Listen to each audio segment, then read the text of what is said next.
여러분, 지옥은요 어딜 가도 캄캄합니다. 어둡습니다. 마치 검은 밤에 별빛도 달빛도 없는 캄캄한 밤에 멀리 큰 산이 보이고 건물이 뚜렷하게 보이는 것이 아니라 어렴풋이 그래 보여요. 어렴풋이 보여요. 지옥은 어딜 가도 울음소리와 슬픔 소리와 통곡하는 소리와 한 번만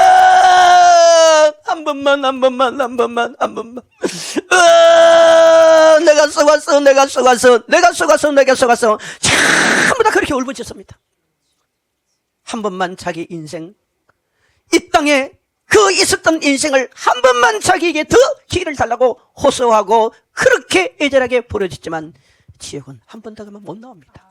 그리고요 수많은 사람들이 속았다고 그래요. 내가 속았어.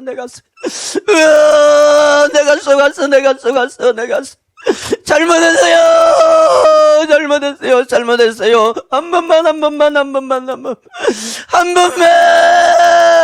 한 번만 나에게 기회를 주세요. 그렇게 울부짖지만 단 한 사람에게도 지옥에는 긍휼과 자비의 손길이 펼쳐지지 않습니다. 그래서 마태복음 25장 46절에 가면은 지옥을 영벌의 장소라 그래요. 영원히 벌받는 것이에요. 영원히 벌받는. 우리는 이런 말씀들이 이해가 안 돼요. 어떻게 영원히 벌받을 수 있어요? 영원히 벌받는 것이. 거기서요 여러 사람들 가운데 연예인 얘기 하나 해드릴게요. 제가 인간적으로 보면은 좀 미안해요. 그러나 하나님이 제게 보여주신 이유는요, 정치인도 연예인도 경제인도 심지어 교회 다니는데 예수를 제대로 만나지 못한 사람도 지옥 간다는 얘기를 하는 겁니다. 그리고 또 하나, 지옥이 있다는 얘기를 하는 거예요. 아멘? 이제 예수님이 저를 데리고 지옥을 이렇게 보이는데, 지옥은 전부 다 감옥이에요. 감옥. 보면요, 이 사람이 미국 사람인지 일본 사람인지 한국 사람인지 이해가 안 돼요. 근데 한 사람이 이렇게 서 있더라고요. 이렇게 서 있는데, 지옥에는 여러분 지금보다 덩치가 한 3배 정도 더 큰 것 같아요. 제가 볼 때는. 마치요 사람이 물에 빠져가지고 한 6개월 7개월 정도 물속에서 그 육신을 그대로 수장되어 있다가 이게 밖으로 나오면 그런 모습과 거의 비슷해요. 아니면요 더 신랄하게 말하면, 내가 길을 가는데 큰 대형 트럭이 나를 치었습니다. 온 뼈가 어스러지고 피투성해야 되는데 이걸 또다시 후진해서 또 짓밟아 버립니다. 그게 사람 형태겠습니까? 그러니까 남자인지 여자인지도 실제 몰라요. 그 지옥에 있는 사람들은 옆에 누가 있는지도 몰라요. 그게 캄캄한 어둠 속에 그렇게 펼쳐지는 거예요. 그런데 여기 보니까 한 남자가요 이렇게 서 있는데 굉장히 덩치가 큰데 이 사람이 막 발발발 떨고 있어요. 사시나무 떨듯이 떨어요. 얼굴은요 완전히 겁에 질려가지고 막 소리를 지르는데 이 항문으로 생식기로 피고름이 흘러요. 피고름이 뭐 똥물 피 고름 뭐 이런 게요 얼마나 그 몸에서 쏟아지는 줄 몰라요. 그런 가운데 이 사람이 발버둥을 칩니다. 그곳을 빠져나 보려고, 어떤 식이든 그곳을 빠져나서 피해가 보려고 하는데 못 가요. 그런데 왜 그러냐면 옆에서 보니까 큰 괴물이요. 괴물이, 지옥에는 괴물이 실제 있더라고요. 나중에 그 괴물도 마지막 무정행에서는 다 심판받는다고 생각합니다. 어마어마한 큰 괴물이 큰 돌덩이 같고 새망치 같은 이 큰 물건을 들고요 이 남자를 저주해요. 왜 저주하냐면요, 여러분 사단은요 하나님 때문에 자기들이 지옥 가는 거냐, 하나님 때문에 여러분 그 영광을 다 잃어버렸잖아요. 근데 이 사단은 하나님을 원수로 생각합니다. 근데 하나님을 원수로 생각하지만 사단은 하나님을 대항 못해요. 대항 못하니까 누구를 대항합니까? 하나님이 가장 사랑하는 하나님의 형상과 모양을 닮은 인간을 저주합니다. 그 인간을 저주하면서요 이 한마 같은 큰 돌덩어리인지 쇳덩어리인지 모르겠지만 이걸 들고 이 사람의 머리를 그냥 팍 찍어버려요. 그러면 머리가 어떻게 되겠습니까?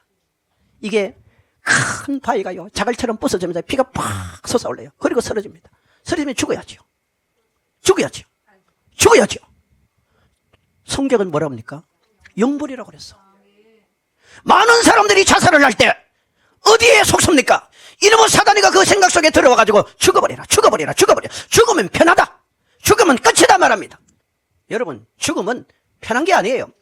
더 큰 고통이 따르는 거예요. 자살 뒤에는 더 큰 고통이 따르는 거예요. 죽은 다음에는 반드시 심판이 따르는 거예요. 이 사람이 이렇게 쓰러져가지고요 울부짖었어요. 내가 누군데 내가 누군데? 내가 아무겐데, 내가 아무겐데, 내가 아무겐데, 내가 아무겐데, 내가 아무겐데, 내가 누군데, 내가 누군데, 내가 누군데, 내가 누군데, 내가 누군데, 으아, 내가 누군데, 내가 누군데, 자기 이름 숫자를 그렇게 울부짖으면서 그 이름을 내세웁니다. 그러면서 하는 말이 뭔지 아세요? 내가 저 세상에 있을 때 얼마나 많은 인기를 얻고 얼마나 많은 사람들을 웃기고 얼마나 많은 돈을 버는데 내가 누군데, 내가 누군데, 내가 누군데, 내가 아무겐데, 내가 아무겐데, 내가 아무겐데, 내가 아무겐데, 얼마나 처절하게 울부짖는지를 모릅니다. 그렇게 울부짖고 부르짖어도 아무도 그 사람에게 긍휼을 안 베풀어요. 그러다가요 나중에 어떻게 바뀌느냐면 내가 무슨 죄를 지었냐, 내가 무슨 죄를 지었냐, 내가 왜 이곳에 와서 이런 고통을 당해야 되느냐고 막 대들어요. 그러면 신기한 일이 벌어집니다. 계시록 20장 11절 띄워주세요.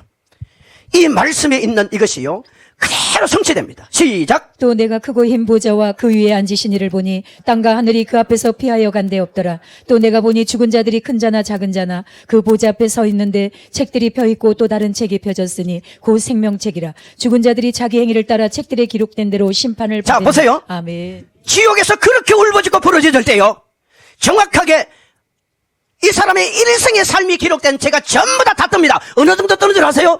연, 월, 일, 시, 분, 초까지 떠요. 얼마나 하나님이 정확한 줄 아십니까? 연, 월, 일, 시, 분, 초까지 다 뜬다니까요. 그러면 바로 꼬리 내려서 또 잘못했다 그러는데요 진정한 해결은 없어요. 그런데 이 사람이 그 쓰러져 있는 거기에 그 큰 괴물 같은, 누군지 모르죠. 이 괴물이요 그 덩어리를 또 찍어버려요. 그러면 떡방아 찍듯 찍히는 거예요. 근데 이렇게 누워서 쓰러져 있는데 이 양손가락을 예수님이 유독 보여주더라고요. 이 양손가락이 새빨갛게 불로 타오르더니 나중에 새카맣게 바뀌어요. 그걸 보여줄 때 주님이 그래요. 사랑하는 종아, 저 사람은 이 땅에 살아있을 때 저 손으로 큰 죄를 지었다는 거예요. 큰 죄를 지었다는 거예요. 그 죄가 뭔지는 말하지 않습니다. 저 사람은 다른 죄도 많이 지었지만 저 손으로 큰 죄를 지었거나 나중에 이 사람이 폐암으로 죽었잖아요. 또 후세에 많은 사람들이 그를 가르쳐서 참 금년을 하지 못했다 뭐 이런 말들도 많이 합니다. 그때 주님이 저한테 하신 말씀이 있어요.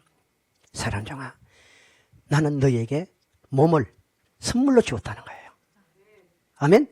여러분 이 육신이요 이 생명이 하나님의 선물입니다. 이 몸이 여러분 것 아니에요. 내 마음대로 이 몸을 막 사용하고 죄 짓는 데다 팽개치고 여러분 게으름에 빠져가지고 아무것도 하지 않는 무기력한 그런 삶을 주님은 살기를 원하지 않아요. 성경은 뭐라고 말합니까? 고린도서 6장 18절 갑시다. 분명하게 우리에게 말하고 있습니다. 시작. 너희 몸은 너희가 하나님께로부터 받은 바 너희 가운데 계신 성령의 전인 줄 알지 못하느냐. 너희는 너희 자신 것이 아니라 값으로 산 것이 되었으니 그런즉 너희 몸으로 하나님께 영광을 돌리라. 아멘. 아멘. 보세요. 하나님은요 우리가 나중에 천국 가서 하나님께 영광 돌리는 건 그건 누구나 다 해요. 그래요 안 그래요? 합니까 안 합니까? 합니다. 그런데 주님은 우리 몸으로 있을 이 땅에서 뭘 해야 돼요? 이 몸으로 하나님의 영광을 위해서 살아야 돼요. 아멘. 자, 결론적으로 말씀드릴게요. 오늘 계시록 21장을 보게 되어지면요 성경이 우리에게 두 가지를 크게 말합니다. 하나는 7절에 보면은 뭐 하는 자가 되라? 이기는 자가 되라는 거예요. 따라합시다. 이기는 자. 이기는 자가 되라는 거예요. 이기는 자에게 새 하늘과 새 땅이라는 이 천국에 어마어마한 하나님의 축복을 주시는 거예요. 이미 우리는 예수 그리스도 이름으로 이겼습니다. 그런데 우리가 또 이겨야 될 부분이 있잖아요. 주님의 복음을 전하는 남은 고난을 위해서는 우리는 이겨야 되는데 일을 하기 위해서 우리 힘으로 안 되니까 우리가 뭘 해야 돼요? 성령으로 충만하고 기도해야 되는 거예요. 두 번째 8절이잖아요. 그러면 우리가 좀 더 구체적으로 이겨야 될 부분이 뭡니까? 8절에 가면은 그러나 두려운 자들과 믿지 아니하는 자들과 흉악한 자들과 살인자들과 음행하는 자들과 점술가들과 우상 숭배자들과 거짓말하는 모든 자들은 불과 유황으로 타는 못에 던져지리니 이것이 둘째 사망이다. 아멘. 우리가 성령으로 충만하고 기도해서 바울이 고백한 것처럼 우리는 이미 생명과 성령의 법으로 죄와 사망의 법에서 십자가를 통해서 해방시켜 줬습니다. 그러므로 우리는 육의 생각에 사로잡혀서 육의 노예가 되지 말고 성령에 사로잡혀서 성령의 지배를 받고 성령 충만으로 살아가야 됩니다. 기도합시다.